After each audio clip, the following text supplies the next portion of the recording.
So today I'm going to try to make some beef curry with some very basic ingredients. First of all, I've got some carrots, garlic, and onions. If you have potatoes, usually that's a good choice. Over here I have some beef cheek meat. If you saw my video a couple weeks ago, I bought some cheek meat at the Costco, cut it all up, and I wasn't sure what to do with it, so I put it back in the freezer. But now I think I'm going to make a curry out of that. And then, because I don't have time, I'm going to be using this pre-made Japanese curry sauce. So before I do anything else, I must salt the beef first. Because it's a curry and I'm going to be putting it in a sauce, I'm not going to put any other marinades in it other than the salt. But never forget to put salt on your meat because it's very, very important.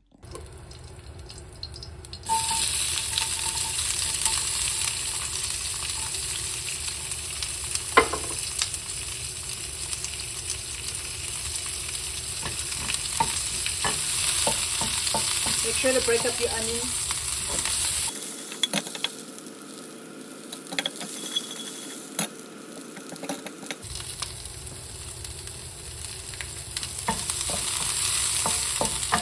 We're looking for the onions to kind of turn translucent.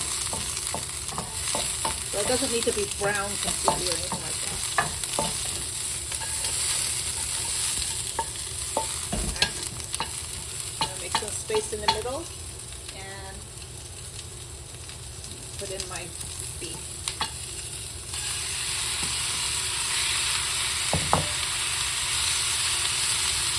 Alright, when you cook beef in a stew or in any kind of braising way, meaning that you're going to cook it in liquid, don't just dump it into the liquid, okay? Don't always sear it first.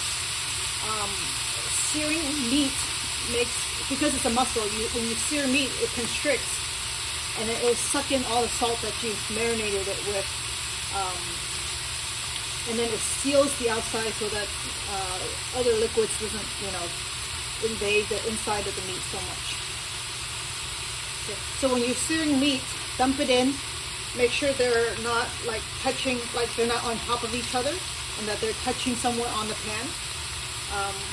And otherwise, just leave it alone. Wait till you see that the bottom of the meat is being seared. So you can tell it's turning colors. So I'm going to wait till it's actually getting a good sear on the bottom.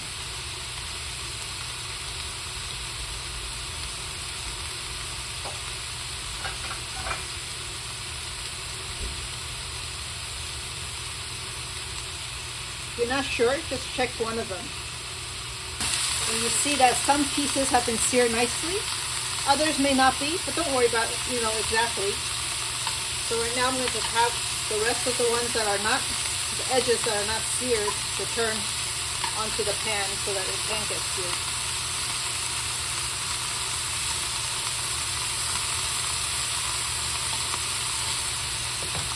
I'm going to go ahead and add my carrots.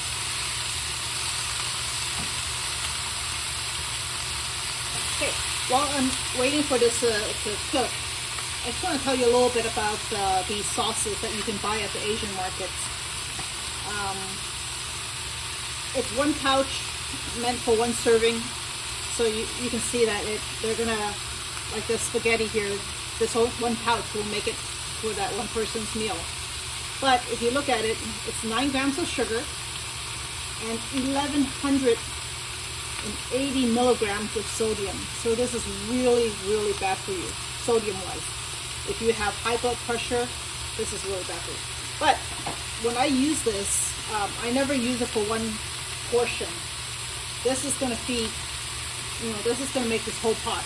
So it's going to be for 4 at least. So instead of, 1200 milligrams of sodium, we each maybe, end up with 400 milligrams, which is still a lot already, but at least it's more reasonable. Alright. So you can see now everything is seared nicely.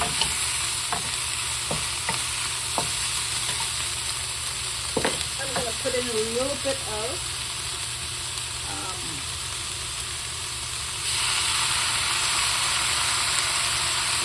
my Chardonnay wine. It's a white wine.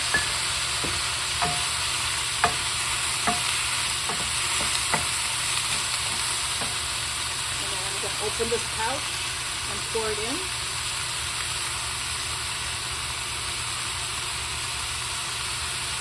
You'll see that it's got some bits and pieces of vegetables in it. I wish it didn't come with vegetables and just all sauce, but it's meant to be, you know, one-stop shop kind of thing. Okay? So I'm going to try to squeeze out all of it.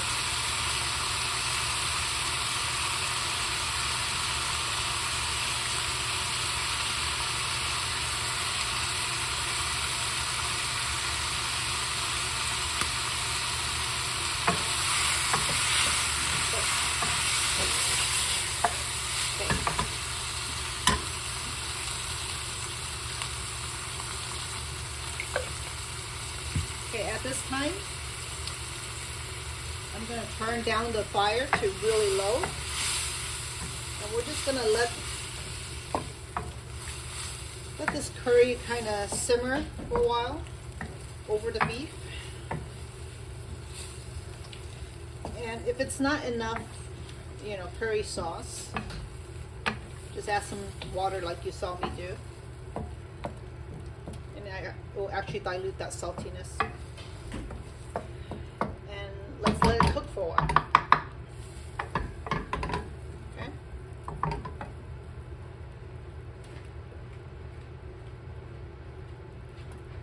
We're gonna cover it and just let it sit for a while, but on very low heat, because if you do it on high heat, then it will just evaporate and burn very fast.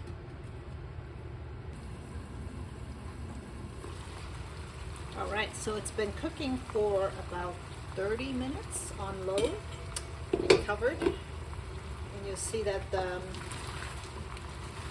some of the sauce has been cooked off, so it's thicker now. I would recommend, of course, curry, we either serve it with rice or spaghetti or, you know, noodles, things like that. But I would really suggest serving it with also some salad or sauteing some Chinese vegetables to go with it, because the flavor is so strong. If you have something milder to go with it, it'll taste good. So the rice, you know, obviously offsets that, and then some vegetables, some green vegetables will really help. Alright, so I'm actually going to try it. I usually don't try my food beforehand, but I will try it because I really want to know what this beef cheek tastes like. I'm hoping it would taste as good as pork cheeks, but I have no idea. Oh, it's hot. Well, flavor is good. Yeah. Oh.